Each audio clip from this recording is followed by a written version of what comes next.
The quantum pulse erupted from every major radio telescope on Earth. Invisible waves of interference spread outward at the speed of light, racing toward the Vakran fleet. For 3 seconds, nothing happened. Helen Brooks watched her monitors, barely breathing.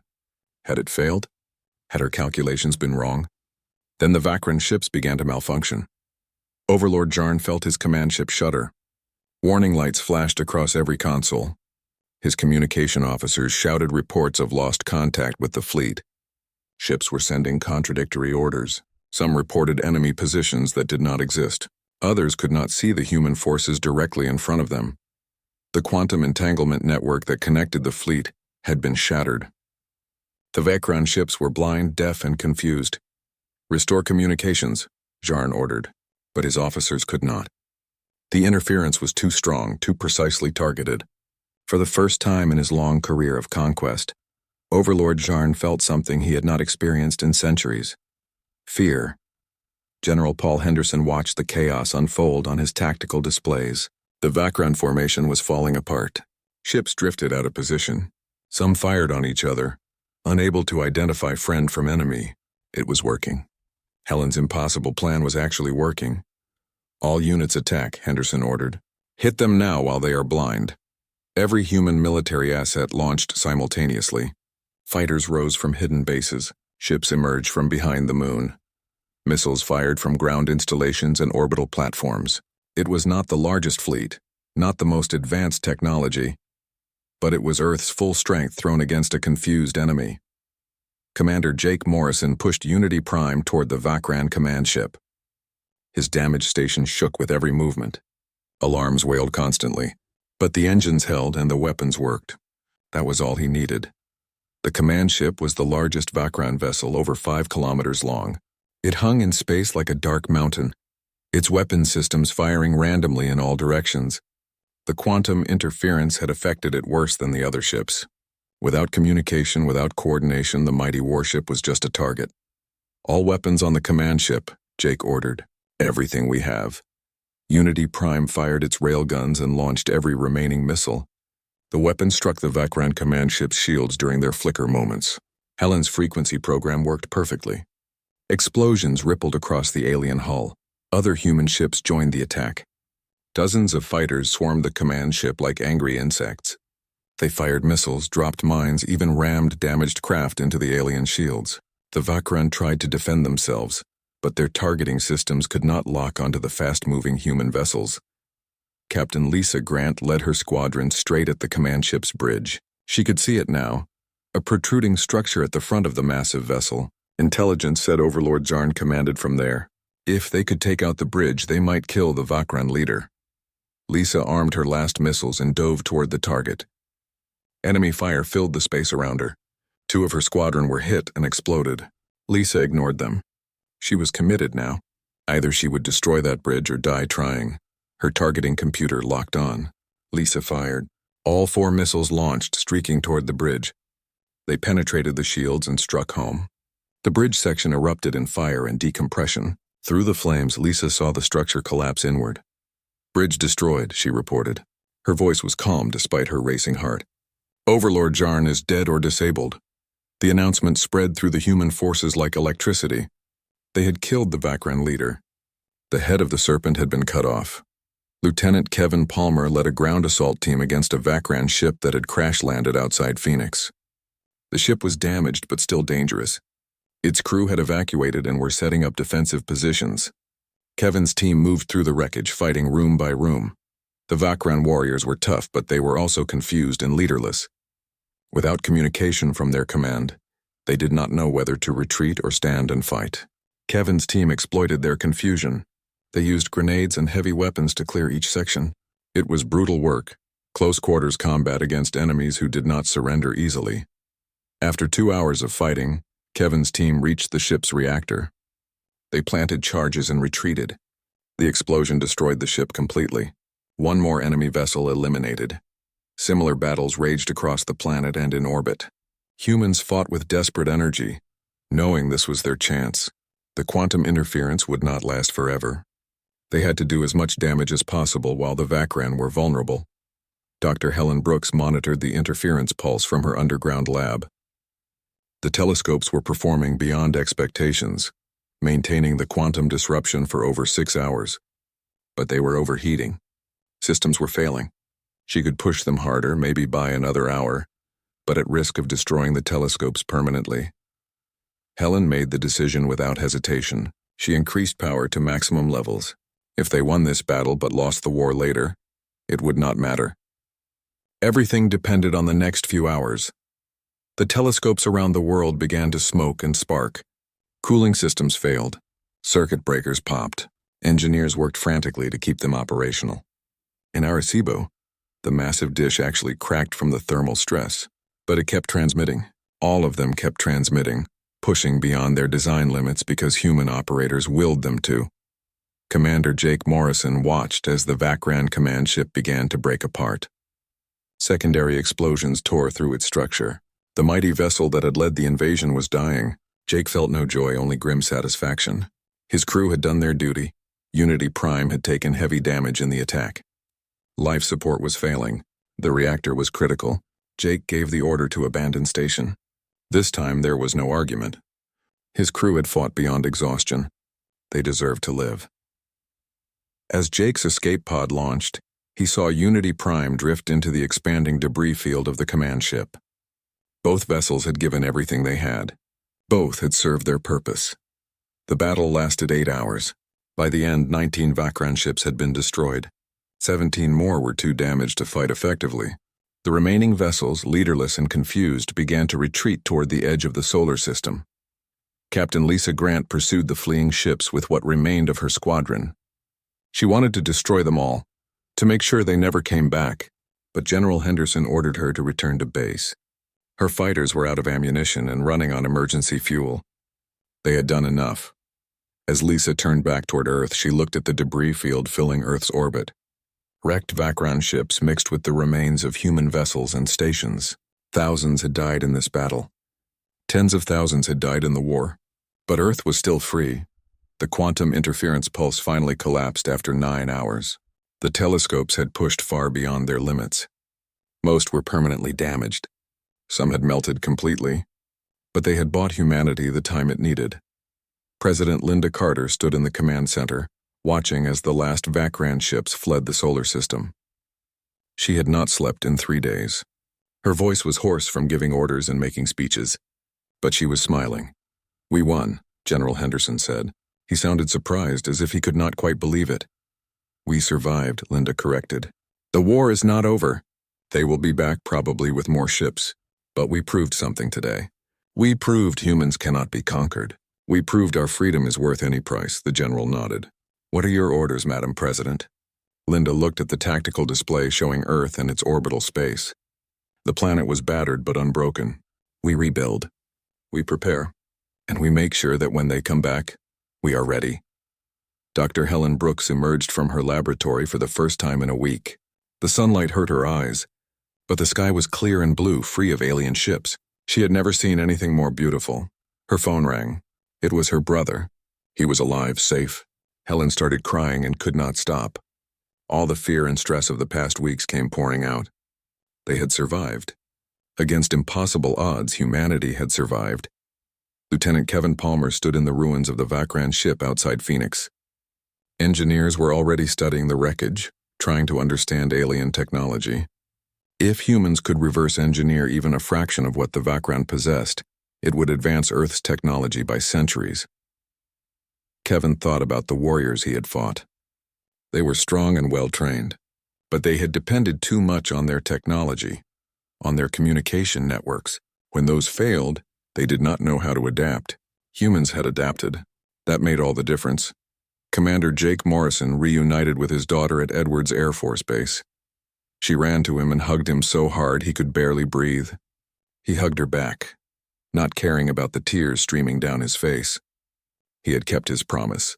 He had protected her future. In the weeks that followed, Earth began to heal. Cities were rebuilt.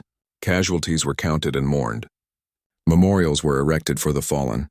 The war had cost over 2 million lives, but those lives had purchased humanity's freedom. President Carter established the Stellar Defense Initiative. Earth would build a real space navy using both human ingenuity and captured Vakran technology. The destruction of the first Vakran ship changed everything. News spread across every communication network on Earth. Video footage played over and over, showing the alien cruiser breaking apart in flames. People gathered in the streets to celebrate. For the first time since the invasion began, humanity believed victory might be possible. But Overlord Jarn was not impressed. From his command ship, he watched the destruction of his cruiser with cold calculation. Humans were proving more troublesome than expected. Most primitive species collapsed after the first show of force. These creatures kept fighting, kept learning, kept adapting. It was annoying. It was also dangerous. Jarn ordered a more aggressive approach. His ships began targeting military installations on Earth's surface. Beam weapons struck Air Force bases, naval ports, and Army headquarters. The attacks were precise and devastating. Buildings vanished in purple flashes of energy. Entire military units ceased to exist in seconds.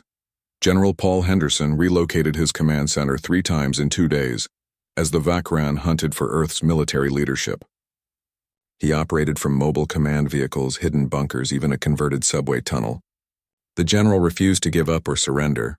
Every time the aliens destroyed one of his bases, he moved his people and kept fighting. Dr. Helen Brooks worked from a laboratory deep underground. She had become one of Earth's most valuable assets, and the military protected her accordingly. Helen barely noticed the armed guards outside her door. She was too focused on her latest discovery. The Vakran ships communicated with each other using quantum entanglement.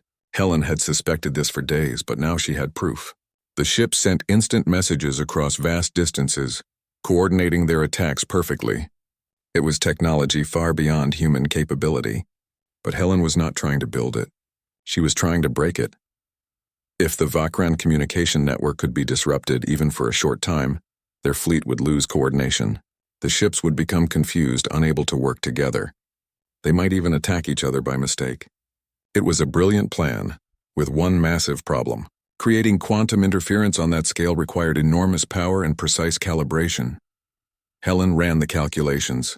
To disrupt the Vakran network, Earth would need to combine every major radio telescope on the planet into one massive interference generator. The power requirements were staggering. The timing had to be perfect, and they would only get one chance. If it failed, the Vakran would know what Earth was trying and would destroy the telescopes. She presented her plan to General Henderson via secure video link. The general listened without interrupting. When she finished, he was silent for a long moment. "How long do you need?" he finally asked. 3 days to calibrate the telescopes. Maybe 4. Can you guarantee it will work? Helen wanted to lie, to give him false confidence. But she had never lied to a superior officer. "No, sir. The theory is sound, but we have never tested anything like this. It might work. It might do nothing. Or it might overload our own systems and destroy the telescopes." General Henderson nodded slowly. "Do it. We will give you the time you need." Those 3 days became the bloodiest of the war.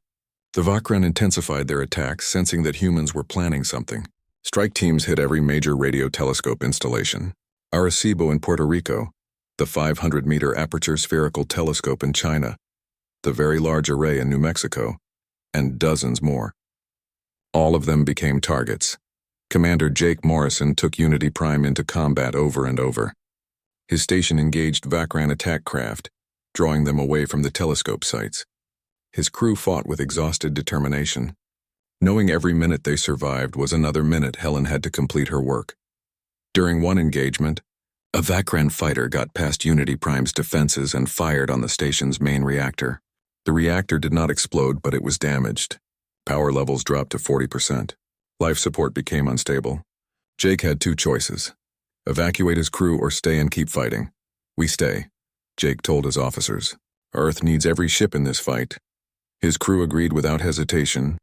They rerouted power from non-essential systems. They used emergency batteries to keep weapons operational. Unity Prime stayed in the fight, a wounded warrior refusing to fall. Captain Lisa Grant led fighter squadrons on constant patrols around the telescope installations. Her squadron had been reduced from 12 fighters to 5. Replacement pilots arrived every day, young men and women who had finished training just weeks before. Some survived their first mission. Many did not. Lisa pushed her grief aside and kept flying. There would be time to mourn later if they survived. Now there was only the mission. Protect the telescopes. Give Helen the time she needed. On the ground, soldiers defended the telescope sites with everything they had. Lieutenant Kevin Palmer commanded a defense unit at the Very Large Array in New Mexico. The Vakran sent ground troops for the first time, warrior machines that dropped from their ships in armored pods. Kevin's unit engaged the machines in desperate close combat. The alien warriors were 8 feet tall, covered in armor that shrugged off small arms fire. They moved with mechanical precision and carried plasma weapons that melted through cover and body armor alike. Kevin's unit lost 20 soldiers in the first 10 minutes, but they did not retreat. They used anti-tank missiles against the warrior machines. They set traps with improvised explosives. They fought with knives and bayonets when their ammunition ran out. The soldiers held the line because they knew what was at stake. If the telescopes fell, Earth's last hope died with them. Around the world, similar battles raged. The Vakran could not understand why humans kept fighting. Their casualties were enormous. Their losses should have broken their will. But instead of surrendering, humans fought harder. It made no logical sense. Helen Brooks worked 20-hour days, sleeping in her chair when exhaustion forced her to rest. The calculations were incredibly complex. Each telescope had to be calibrated to a specific frequency and timing. They would fire simultaneously, creating a pulse of quantum interference that would, in theory, disrupt the Vakran communication network. The problem was that quantum mechanics did not always follow theory. At the scales Helen was working with, tiny variations could cause complete failure. She checked and rechecked every calculation. Scientists from around the world contributed their expertise. Slowly, carefully, the plan came together. President Linda Carter visited the front lines despite the danger. She went to hospitals and talked with wounded soldiers. She stood in the ruins of Mexico City and promised survivors that their sacrifice would not be forgotten. She needed her people to see her, to know their leader shared their danger. In one hospital, Linda met a young pilot who had lost both legs when her fighter was shot down. The pilot, barely 20 years old, grabbed Linda's hand with surprising strength. "We are going to win," the pilot said. "Tell me we are going to win."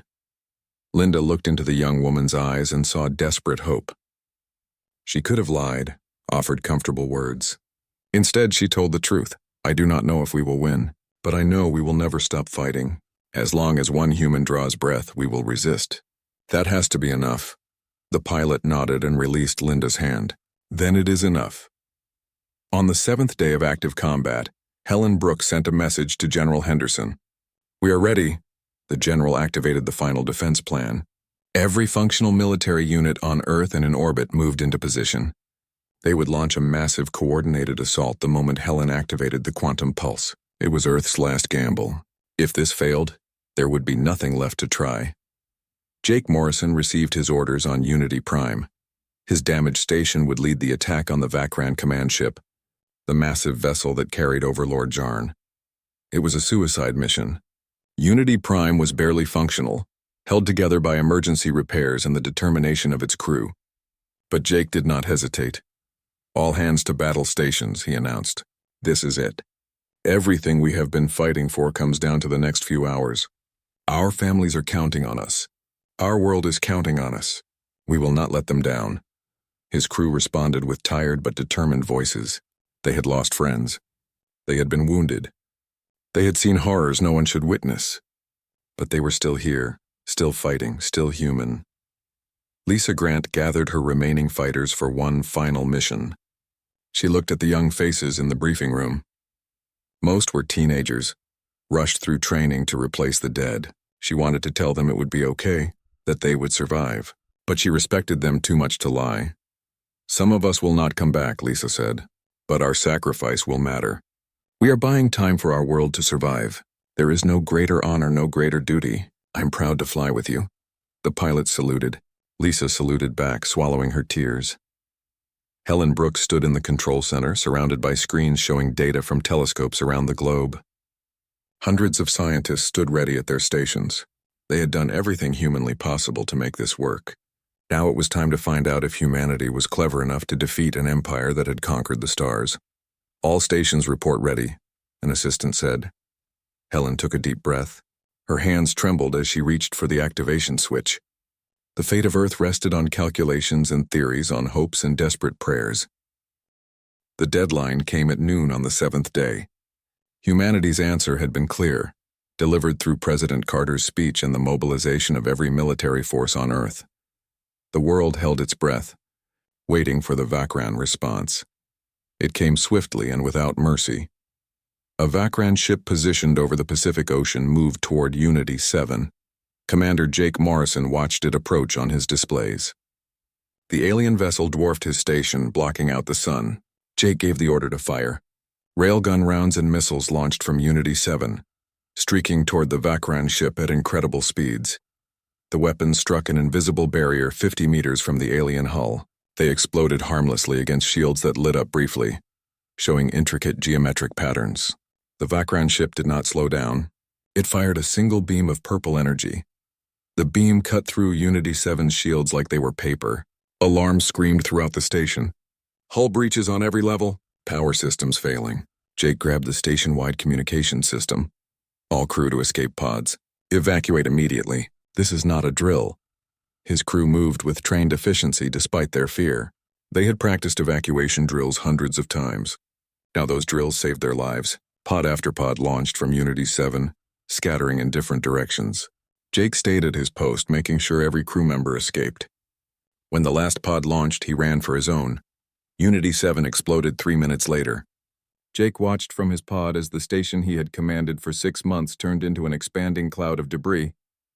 He thought he should feel sadness, but there was only anger. The Vakran had drawn first blood. Now there would be a reckoning. 4 more defense stations died within the hour. The Vakran ships moved with calculated precision, destroying one station after another. Each attack took only minutes. The orbital defenses of Earth were being swept away like dust. But humanity was learning. On the lunar surface, the defense platform Phoenix Strike watched the attacks. Its commander, a woman named Kate Morris, noticed something. When the Vakran ship that destroyed Unity 7 fired its beam weapon, there was a brief moment where its shields dimmed. Just a fraction of a second, but it was there. Kate waited until the attacking Vakran ship came within range.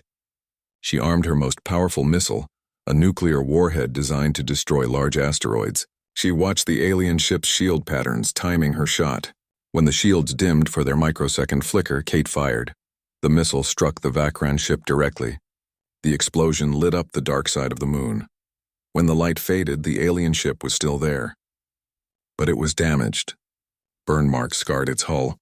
The ship shuddered, then retreated back to the main formation. News of the hit spread through human military channels in seconds. The aliens could be hurt. Their shields were not perfect. It was not much, but it was hope. Dr. Helen Brooks received the data from Kate's successful strike. She had been right about the shield patterns. Now she had proof. Helen worked faster, her fingers flying across her keyboard. She needed exact timing measurements. She needed frequency calculations. She needed to find the pattern that would let human weapons through. Every computer system on Earth fed data to Helen's calculations. Supercomputers in universities, processing centers in corporations, even gaming systems in people's homes. All of them worked on one massive calculation. The people of Earth had donated their computing power to the war effort, turning the entire planet into one giant analytical machine. General Paul Henderson organized Earth's military forces into rapid strike teams. If the Vakran could be hurt, then they needed to be hit hard and fast. He sent orders to every base, every ship, every unit. Attack pattern Alpha, hit and run, make them bleed. Fighter craft launched from bases across the planet. They were old designs, barely upgraded from early 21st century technology. But they were fast, and they were piloted by brave men and women who knew they were Earth's last defense. Captain Lisa Grant led a squadron of 12 fighters on a mission over the Pacific Ocean. A Vakran ship held position there, the same one that had been damaged by Kate Morris. Lisa and her squadron approached at high speed, staying low over the ocean to avoid detection. Helen Brooks had sent them specific instructions. Fire when the shield frequency hit 7.3 gigahertz. The timing window was 0.03 seconds. Lisa had practiced the timing in simulation 100 times. Now she would do it for real. The squadron rose from the ocean's surface like a swarm of angry hornets. The Vakran ship detected them immediately and turned its weapons toward the small human craft. Lisa ignored the alarms in her cockpit. She watched her frequency scanner, waiting for the exact moment. There. 7.3 gigahertz. She fired all her missiles. 3 missiles penetrated the alien shields and struck the hull. Secondary explosions rippled across the Vakran ship's surface. It was not destroyed, but it was hurt. More than before. The ship began to withdraw from its position. Lisa's squadron cheered over the communication channel. But their celebration was cut short. The Vakran ship fired as it retreated. 4 fighters exploded instantly. 5 more were damaged. Only Lisa and 2 others made it back to base. President Carter watched the battle reports flow in. Humans were fighting across the globe and in orbit. Small victories here, terrible losses there. For every alien ship damaged, Earth lost dozens of fighters, hundreds of soldiers. But they were fighting. They were not surrendering. Then the Vakran changed tactics. Overlord Jarn sent a message to Earth, another broadcast to every screen and every device. His face appeared, those black eyes showing what might have been anger. "You have chosen death," Jarn said. "We offered you survival. You chose defiance. Now we will show you the price of resistance." 3 Vakran ships moved into position over Sydney, Lagos, and Mexico City. They fired beam weapons straight down at the cities. The beams struck with the power of nuclear weapons. Entire neighborhoods vanished in seconds. Buildings melted. Streets turned to glass. Thousands died before anyone could even understand what was happening. The attacks lasted only 10 seconds each. Then the Vakran ships returned to their positions as if nothing had happened. But those 10 seconds killed over 50,000 people. The message was clear. Submit or die.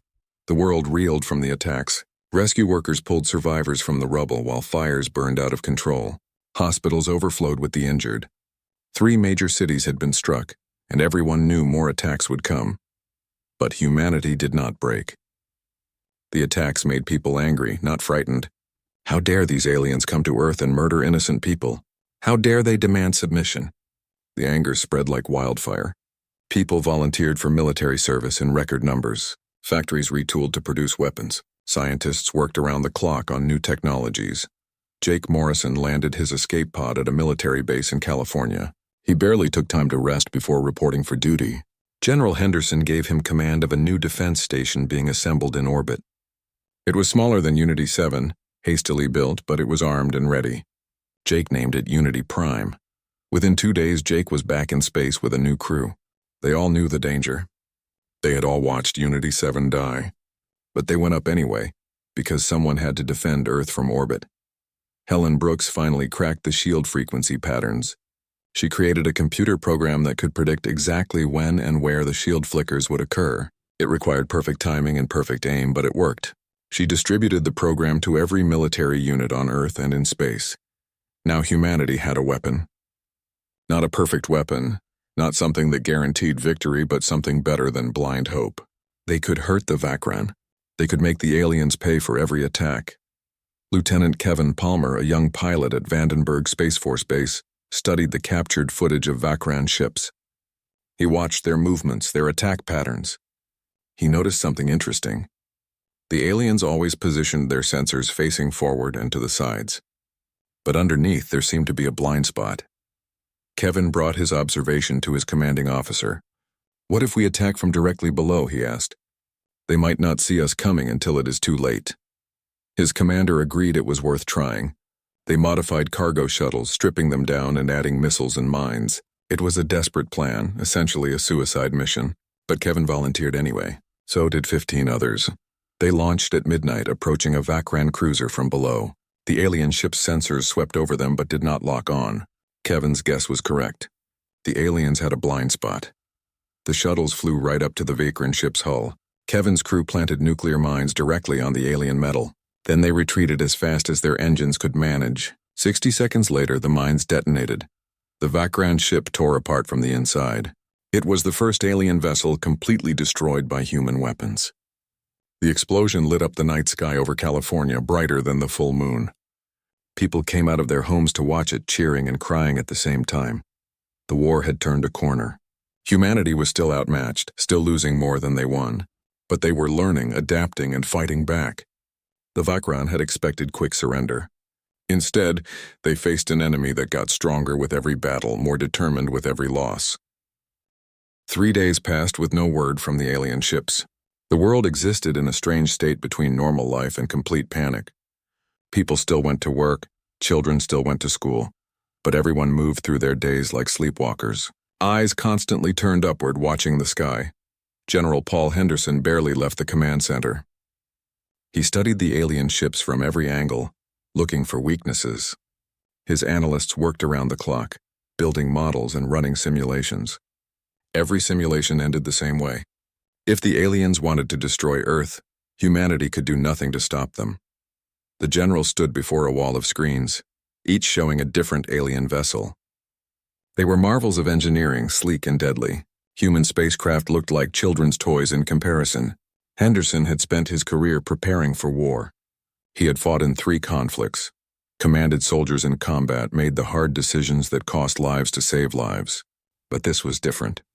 This was not a war humanity could win through courage or tactics. This was a war of technology, and humanity was centuries behind.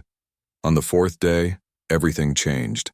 At exactly noon, Greenwich Mean Time, every screen on Earth flickered. Televisions, computers, phones, even the giant displays in Times Square and Piccadilly Circus. They all showed the same image at the same moment. An alien face stared out at humanity. The being was tall, at least 8 feet, with gray skin that seemed to shimmer in the light. It had 4 arms, each ending in 3 long fingers. Its head was elongated, with large black eyes that showed no emotion.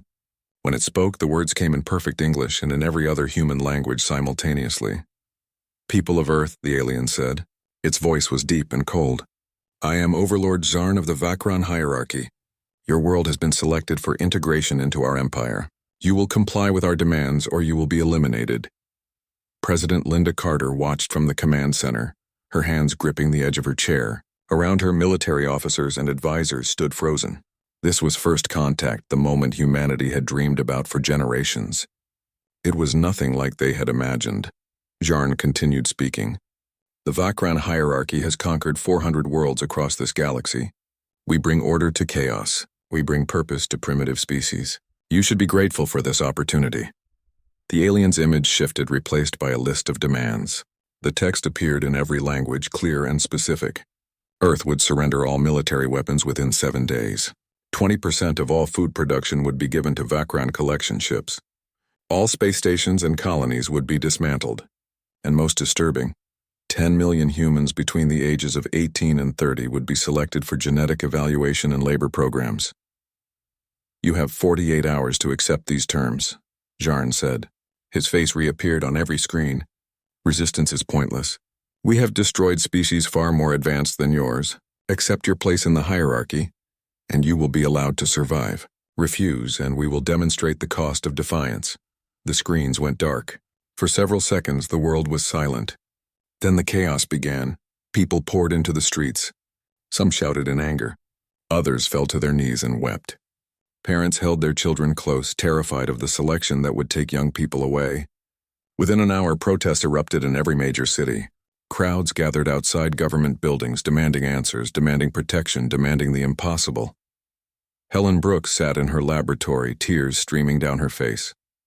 She was 28 years old. She fell within the age range Zarn had specified. 10 million people. The number echoed in her mind. 10 million lives taken as slaves or worse. She thought of her younger brother who had just turned 19. She thought of her friends, her colleagues, all of them young and full of dreams. Then Helen wiped her eyes and turned back to her computer. If they were going to fight, they needed information. She needed to understand these ships, their technology, their weaknesses. There had to be something. There was always something. Commander Jake Morrison called his daughter using the station's communication system. She was 16, safe from the selection for now. But in 2 years, she would be 18. Jake could not let that happen. He would die before he let anyone take his child. "Dad, what are we going to do?" she asked. Her voice shook. "We are going to fight," Jake said. He surprised himself with how certain he sounded. "We are not going to let them take anyone. I promise you." After the call ended, Jake gathered his crew. They were scared. He could see it in their eyes. But he also saw something else. Anger. Determination. The same thing he felt burning in his chest. "They think we will surrender," Jake said. They think we are weak because our weapons are primitive, but they do not understand humans. They do not know what we are capable of when someone threatens our families. The crew nodded. They knew what was coming. They knew the defense stations would be the first targets, but not one of them suggested retreat. President Carter convened an emergency session of the Coalition Council. Every leader spoke, and every one of them said the same thing. No surrender. Some suggested negotiation, trying to reduce the demands. Others wanted to fight immediately, but all agreed on one point. They would not hand over 10 million young people to an alien empire.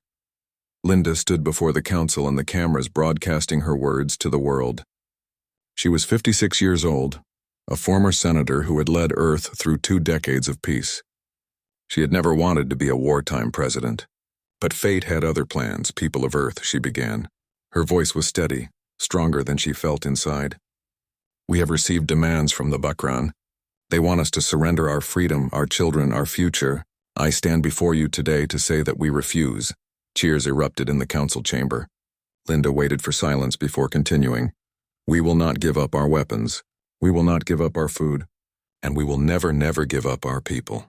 If the Vakran want war, then we will give them war. We may not have their technology. We may not have their numbers.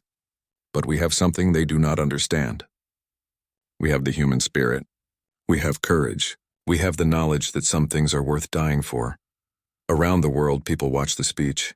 In homes and bars, in city squares and small villages, humanity heard their president declare war on an enemy that had conquered 400 worlds. It should have seemed foolish. It should have seemed like suicide. But instead it felt right. General Henderson activated the defense protocol. Every military base went to full alert. Fighter pilots ran to their craft. Submarine commanders sealed their hatches and dove deep. Soldiers took positions around cities and key installations. It was a pitiful defense against technology that could cross the stars. But it was something. It was resistance. Helen Brooks worked through the night, analyzing the electromagnetic patterns from the Vakran ships. She had noticed something strange in the data. The shields around the alien vessels pulsed in regular patterns. They were not constant. They flickered, just for microseconds, as they adjusted to different frequencies. It was like a rotating lock, changing its combination millions of times per second. But patterns could be predicted. Patterns could be broken. If Helen could calculate when and where those flickers occurred, weapons might slip through during those brief moments. It was a tiny chance, almost impossible to time correctly, but it was more hope than they had before. She called General Henderson directly. I need every computer on Earth, she said. Every processor, every calculation device. I need them all working on one problem.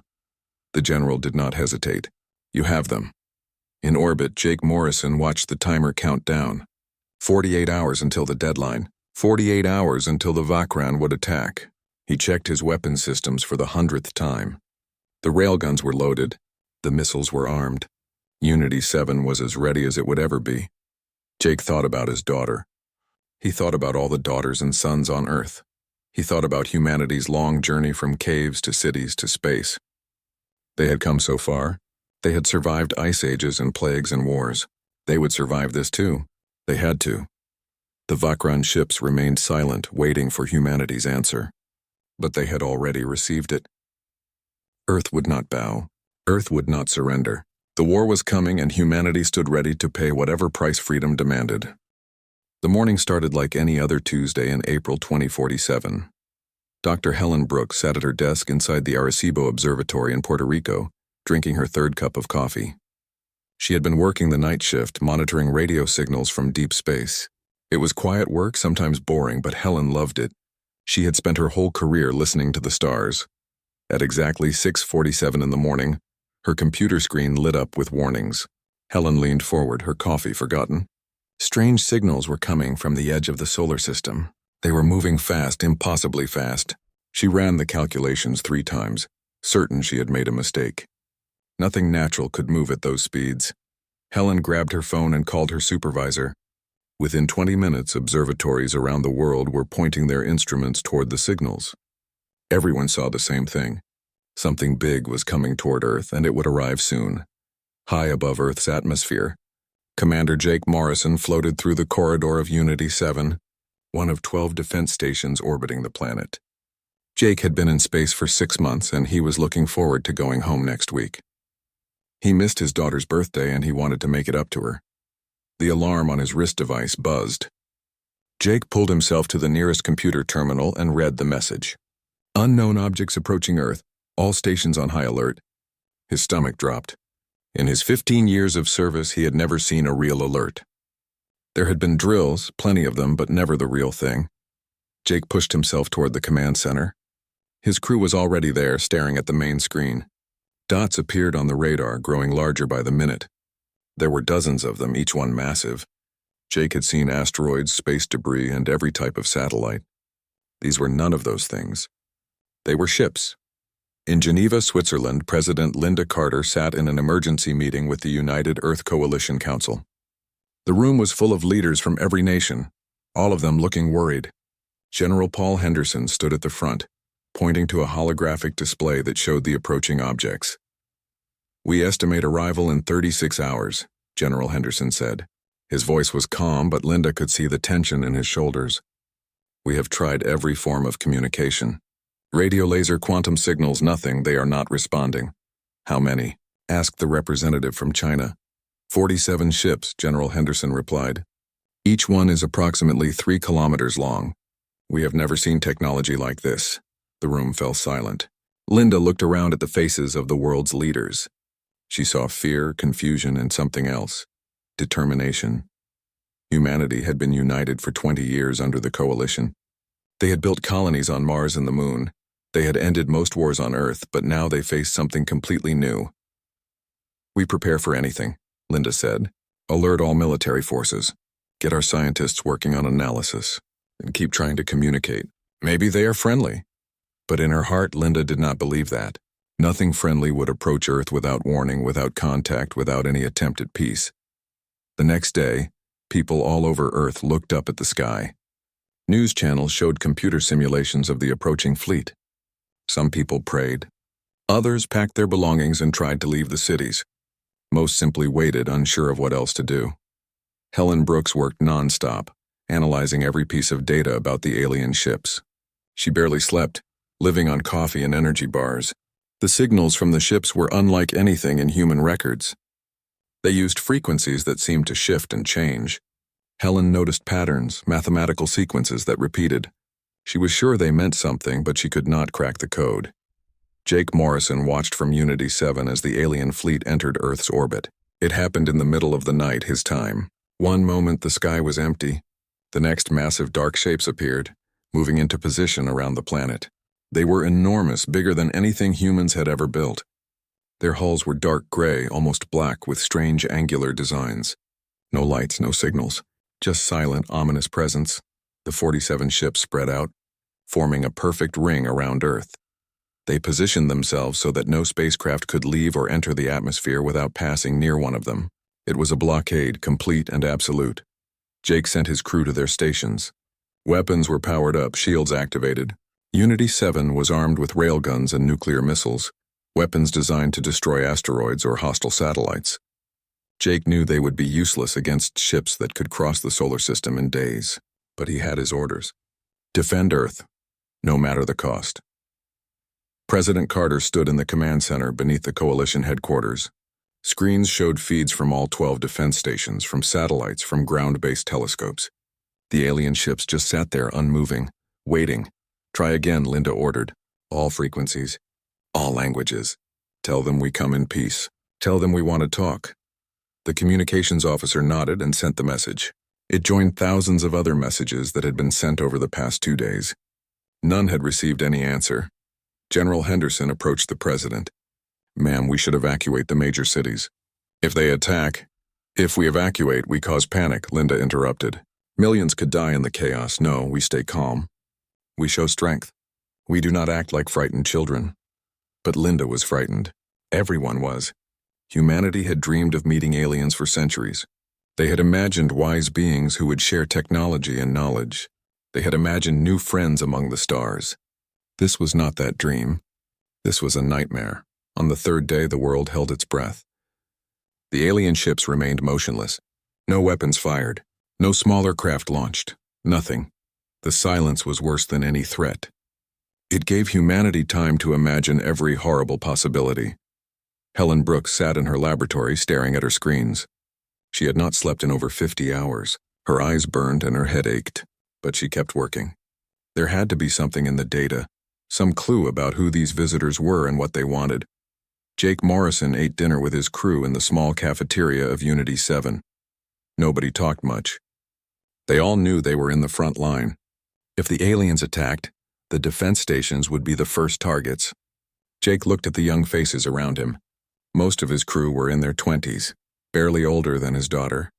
They had signed up to defend Earth from human threats, pirates, and terrorists. Not this. After dinner, Jake floated to the observation window. He could see one of the alien ships in the distance, a dark shape blocking out the stars. It was beautiful in a terrible way. Humanity had reached for the stars with hope. The stars had reached back with something else. President Carter did not sleep that night. She read reports, talked to advisors, and prepared speeches she hoped she would never have to give. At 3 a.m., she stood alone on the balcony of her office, looking up at the sky. Somewhere up there, 47 alien ships surrounded her world.